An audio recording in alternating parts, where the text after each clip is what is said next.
Welcome to the Seven Figure Builder Show. My name is Julie Baranek, founder of Seven Figure Builder, where we help high achieving CEOs free up their time with gorgeous automations to scale their business to seven figures and beyond. And I'm here today with my friend Katie Dean. Hey, Katie. Hey, Julie, thanks for having me. Yeah, absolutely. I'm thrilled you're here. So, for people that have not had the pleasure of meeting you yet, can you tell us just a little bit about what you do with your business? Yeah, absolutely. So I'm a personal trainer and nutritionist. When I first started my business, January of last year, 2022, I was all in person. My business model was I'll drive to you, make it as convenient as possible to work out. And then after driving 150 miles a day for most of the year, it really burnt me out, to be honest. Yeah. So late last year, I decided to switch my business model to all virtual. So now I like to say I am the personal trainer in your pocket. So I am there for you. Yes, whenever you have questions, just break out your phone, ask me, I'm there. And we have virtual sessions together as well. So that is pretty much my business now. Okay, that's amazing. That's a huge pivot. Yeah, tell me about it. Yeah. So do you have like programs that people follow? Do you have like just encouragement? Like what do you offer for them? Yeah, absolutely. So I have one-on-one programs. That's my main ticket offer. So that includes the custom-made workouts for you and for your goals. It includes nutrition coaching and grocery lists. So it takes away like the guesswork of if you don't really know what to buy or if you're overwhelmed in the grocery store, I take away that stress for you. And also habit coaching. So if you want to increase your water or if you want to walk more during the day, like just different kind of habits that you want to incorporate into your lifestyle. So that's the big ticket offer. I have a 3 week jumpstart offer. It's called Step It Up. And it's a pre programmed workout for you. And it's just 3 weeks long. So it's just like a small ticket offer for people who have taken a hiatus from working out and want to get back into it or don't really know what to do. So that's perfect for them. Nice. So on that note, where do you guide people for those people that are just starting out or just getting back to it? I know going to the gym can be very intimidating of you see all the machines, you don't know what to do, but it really doesn't have to be that difficult. But where do you tell people to start? Yeah, wherever they are comfortable in that moment. I like to coach people out of their anxiety because I had a lot of anxiety going to the gym in the beginning and I didn't know what the lat pull down machine was. I didn't know what the hyper machine was. I knew how to get on the treadmill and press go and that was it. So if that is you, I like to guide you through it. And if that means taking an accountability partner with you to the gym who is maybe more experienced or has experience with the workout equipment, or if you have dumbbells and a yoga mat and you want to go at it at home in the comfort of your own home, that's perfectly fine too. So if you have that goal, like I am super anxious about going to the gym, but I want to do it, I want to use the equipment there, then I'm there to guide you like step by step to get there. Nice. And how do you find that people obviously have their anxiety of going to the gym, but how do you find this whole journey helps with anxiety in general? Do you see an impact with that? Absolutely. Excuse me. So, yeah, working out definitely has a positive impact on your mental health. I've struggled with depression and anxiety basically my entire life, and working out really helps release those endorphins and make you feel better about yourself and more comfortable in your skin afterwards. It helps you like face your image in the mirror or like a reflection. If you're avoiding yourself looking at yourself in the mirror, even when you're brushing your teeth in the morning, it can take a while to get comfortable looking at yourself or being comfortable in your own skin. And that really affects your day to day. So once you get past that threshold and have that mindset of I am beautiful, I am strong, I am empowered, I am worth it, then it really helps you to keep going with your workouts and just having that rush after your workout. Yes, I am strong. I added that weight to the bar or I went the extra mile. So it really helps with your day to day. Totally. And I think often we picture you've got to go run 10 miles to get that endorphin rush, right? Like how little does it take to actually feel the differences and see the differences in your body and just really be able to feel that transformation.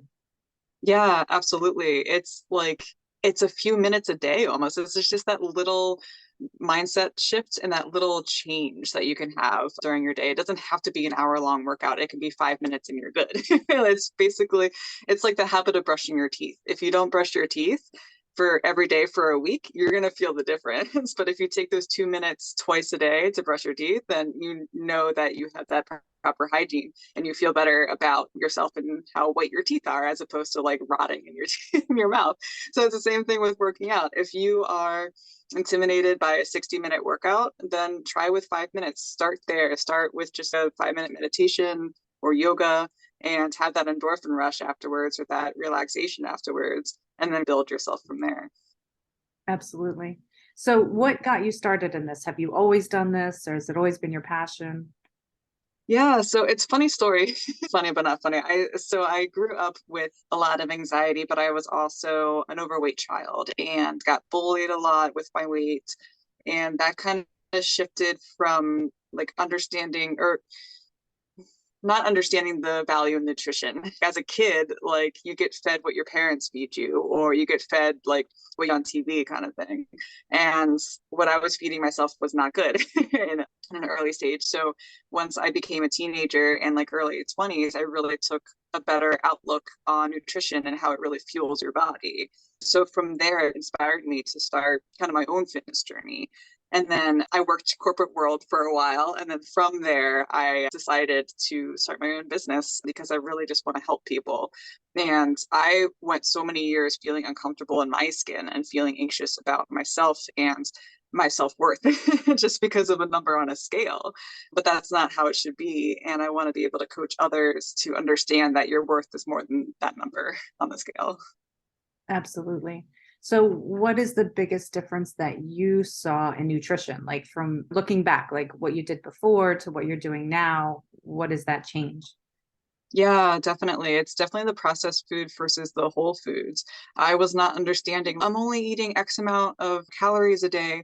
Why am I not losing the weight? Or why do I still feel crappy in my body? And it's all just because of the processed food. If I looked back, oh yeah, I ate all of this, like the junk or whatever over the weekend, as opposed to prioritizing like whole foods, veggies, protein, fruits, and everything. So really making that shift and still being able to enjoy food as well and not having cheat days or having that kind of like mentality about it and understanding that food is fuel. If I'm not eating enough, I'm not going to be able to do what I want at the gym. So being able to take away the fatty foods, or not fatty, but processed foods, Mm. and replacing that with whole foods and spending more time in the kitchen to cook for myself, that really helped make that shift. Yeah, totally. So do you find it's easier for your clients to do more meal prep or like to cook every night? Or what do you find is the easiest way for them to stay on track? Yeah, for sure. Because if you don't have motivation to do it, then you're not going to want to during Right. the week. So it really depends on the person. If you have time during the week to cook each day, then go for it. But if you think that, if you know that you won't be able to have time Monday through Friday or Sunday through Saturday, then take a couple hours Saturday or Sunday when you're not working, or a couple of hours during the week to plan those meals and to really work those out so you have them during the week. And it's easier. That's what I like to do, honestly. Me personally, is to plan out my meals and then to cook them on a Sunday and then just put them all in Tupperware, put them in the fridge, and then I just take and go throughout Yeah. the week. But that's what works best for me and my schedule. So really, it's about the person and what works best for them. Yeah. Yeah. My whole family, we've gotten into a meal prep kick. So if you open our fridge, it's actually quite funny because we've got packaged, like they're all home cooked, but like the whole thing is like meal prep. It's slightly I love it. ridiculous. That's great. Like on Sundays, we all do our meal prep for the week. It's, yeah, it's silly, but Right. it works. No, You I know, love you it. got to It's go great. what works for you guys. So have you gotten into any competition, weightlifting or anything like that? What do you do in your journey? Yeah, so I love powerlifting. I've been powerlifting just for a few years now, but I've been to competitions. My next competition is May 6th, and I'm so excited. So I'm training, yeah, for that now. It's coming up a lot quicker than I thought. This year really is flying by already. But yeah, so I do love powerlifting. That is definitely what motivates me to keep going. That is so cool. That's awesome. So for people that have had an injury before or something like that, like I blew out my knee years ago, actually at the gym doing leg presses, and then proceeded to play racquetball and then go to a wedding and dance all night long and didn't walk on it for 6 months after that. So for Poor somebody thing, like yeah. that, what do you recommend as far as like the gym routine and just keeping an eye on their joints or prior injuries? Yeah, absolutely. Especially if you are using the leg press or doing weightlifting or powerlifting, it is hard on your joints. I have a lot of clients complain like my elbow hurts today or my shoulder is feeling wacky or my knees. Me personally, I have bad knees on both sides of the family, so I'm really trying to be cautious with that. So I feel your pain. Yes. Um, yeah, so especially with knees, you want to build that muscle around it. So your quads and your hamstrings to protect those joints. The same thing with your elbows. You want to build up the muscle around it and to really listen to your body before that injury happens. Meaning, if you're deadlifting and you feel that twinge in your back, or if you feel something shifts, you drop that bar and you wait, you wait it out. And if you can continue or just go on for the next exercise. If you try to push it in the way that it'll hurt you, then you'll get injured and then won't be able to work out for 6 months. So if you are already injured, like on the leg press and you blow your knee out, it's good to take that time and obviously listen to your doctor. I am a licensed personal trainer, not a doctor, unfortunately, Yeah. but listen to your doctor. Yeah. See what they say, go through the physical therapy if needed. But when you are good and ready to come back, we will take it slow. We won't go back to the leg press right away with 6 plates on either side. We won't go under the barbell for some squats. We'll just take it slow to build those muscles back up and to really go with it later. So it's not no pain, no gain, right? That sounds, yeah, I'd rather not have clients hurt themselves and then be disappointed because then they can't work out for 6 months, kind Yeah. of thing. Yeah. It was really sad going back on the weight. Like I actually love the leg press machine. That was one of my favorites. And I would try to push myself with more and more weight and get more in shape. And so Yeah, I got back on the machine and it's like ridiculously little amount of weight and it still hurts. It's like, oh, come on. humble for sure. Yeah, you are not alone. But yeah, you got to build that back up again. Nice. As far as your business, what would you say is your favorite part of being an entrepreneur? Oh goodness, so many. That's a good question.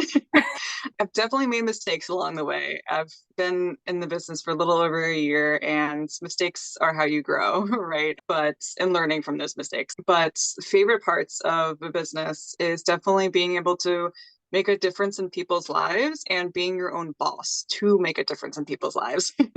I love like scheduling my own meetings, like doing everything what I find best for my business to grow and to really help people feel more comfortable in their skin and become their best selves with fitness. Yeah, that's great. I know the flexibility is fabulous. That's one of my personal favorite parts is being wherever you need to be and taking care of what you need to take care of. Gives you Absolutely. ability. Yeah, definitely. Yeah. So again, looking over your business, and here's another tough one for you, but everyone's definition I find is different. But how do you define success? What does that look like for you? Mm, that is a good question. When you wake up and finally feel happy and satisfied with yourself and with your life, I mentioned earlier I was in corporate for a little bit and I woke up miserable. I don't know if you've had experience with corporate world before you started your business, but yeah, I the job was fine at first, but I just woke up miserable after a while and it went on for far too long and I just wasn't happy with myself. I wasn't happy with the life I was leading. I just felt like another like cog in the machine and I wasn't shining. I wasn't bright with people. I just was mellowed out. And I was like, look, I'm in my 20s. How do I feel so defeated and so burnt out? And I have what, 40 years left of Right. this? Yeah, that is success for me is my definition of success, I should say, is waking up feeling satisfied and happy with yourself. That is success for you and for your well-being. Yeah. Yeah. If you don't find personal satisfaction in whatever it is you're doing, you spend 8+ hours a day doing it. That's a lot of your life. And Right? we all have to put in our time when we start out of wherever we start out to get to our quote unquote dream job. There comes a point in time where you have to really self-reflect and say, is this truly what I want to do for the rest of my working life or whatever that is? Absolutely. Yeah. So what can people expect from you next? It sounds like you have lots of things going on and coming up, but what's happening next in your world? Yeah, I actually have been thinking a while about starting my own podcast, and I want to kind of question other podcast hosts and like how they started and get the deets on that. That is my next big project to work on later down the road. But yeah, right now I have my one-on-one training, the Step It Up program. I'm dabbling a little bit in group coaching. I used to coach groups before I did one-on-one personal training. And there's a lot of benefits with that, the accountability and everything of having a group. Yeah, it's a lot of exciting things. Summer is right around the corner. So I know a lot of people are interested in getting back in their fitness routines. So Yes. yeah. It comes up faster than we hope. I know. As much as we hope for Exactly. it. Yeah, absolutely. So if you had the attention of the whole world for 5 minutes, what would you tell them? Ooh, I like that question. I would tell them to not give up on themselves, to forgive themselves because we're all human and we make mistakes, but to not give up on themselves in their fitness journey. If you're taking a hiatus right now, it's okay. As long as you pick yourself back up and get back at it. But you only have one life, and it's very expensive to continue a unhealthy lifestyle. If you are 50 years down the line with the same unhealthy lifestyle, it can be really expensive and unfortunate for people that get diagnosed with certain diseases and everything down the line, or have different like surgeries because they're not protecting themselves when they lift. So yeah, I would just say just to not give up on yourself, to have that positive mentality that you're not alone and that you are worth it. You're worth your goals, and you're just yeah, that's yeah. I love that. That's so powerful. And it's also an interesting point too, that we think about working out, we think about diet and everything that comes along with it. And that's a lot of hard work in our minds, right? If it's something that you have to do, you've got to plan, you've got to work into your schedule. But the alternative is worse. That's hard work. That's miserable. That's feeling defeated. So you can work hard and feel accomplished and recognize your goals, or not work hard and become a lump on a log and feeling yourself not being true to who you want to be. So I think it's Absolutely. very inspirational to really be able to dig in and accomplish what it is that you want to accomplish. Yeah, absolutely. Beautifully said. Thank you. So where can people support you in your work? Where can they find you online? Oh yeah, so I'm mostly on Instagram at Rising Phoenix Fitness LLC. That is my Instagram handle. I dabble a little bit in Facebook, same handle, Rising Phoenix Fitness LLC. And my website is rising-phoenix.fitness.com. Got it. So Rising Phoenix Fitness, yeah, but dash is in the middle. So yeah, that's me. Love it. And we'll have all the links below so everybody can click on them and come check you out and check out your latest programs. And you said you have your quick start, your 3-week quick start, your long-term programs, and lots of training online and lots of awesome stuff for people to check out. Yeah, absolutely. Awesome. Thank you, Katie. I appreciate you being on today. This was a lot of fun. It was a blast. Thanks, Julie, for having me. I appreciate it. My pleasure. And you can hit me up at sevenfigurebuilder.com. And I look forward to seeing you on the next episode.